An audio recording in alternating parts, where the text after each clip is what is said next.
जालिम बादशाह की हठधर्मी और बुढ़िया की सच्ची दुआ सुनकर आपकी आंखें नम हो जाएंगी। अस्सलामु अलैकुम व रहमतुल्लाहि व बरकातहू।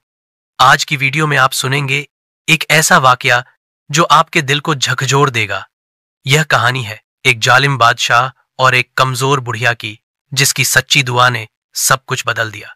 इस वीडियो को आखिर तक देखें और ईमान को ताजा करें। पुराने जमाने में एक बादशाह था जो अपनी रियाया पर बहुत जुल्म करता था। उसके दरबार बार में इंसाफ नहीं था। गरीबों पर टैक्स का बोझ, मजदूरों पर अत्याचार और अपने विरोधियों को कैद कर देना उसका रोज का काम था।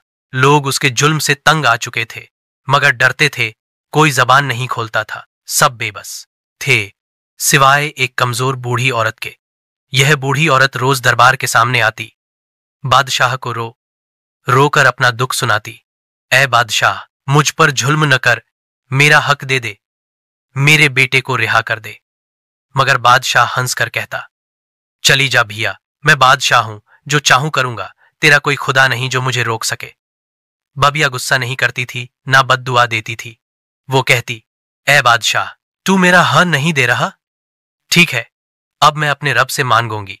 वह रात को उठकर तहज्जुद में रोती, या अल्लाह, तू सब बादशाहों का बादशाह है, तू सबसे बामुंसिफ है, तू ही मेरा हर दिलाएगा। दिन गुजरते गए। एक दिन बादशाह के दरबार में हल्ला सा आ गया।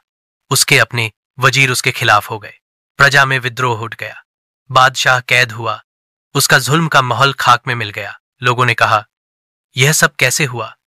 किसी दानी ने कहा, यह एक मजलूम बुढ़िया की रातों की दुआ थी जो अर्श तक पहुंची और अल्लाह के हुक्म से सब कुछ बदल गया। दोस्तों, इस कहानी से हमें क्या सबक मिलता है? अल्लाह से मांगो, मखलूक से उम्मीद न रखो, जुल्म न करो, माफ करना सीखो, अल्लाह के खौफ से जियो, आखिरत को याद रखो। मजलूम की दुआ कभी रद्द नहीं होती। अल्लाह के दरबार में सब बराबर हैं। अल्लाह हमें अदल, रहम, सब्र और आजिज़ी अता फरमाए। या अल्लाह।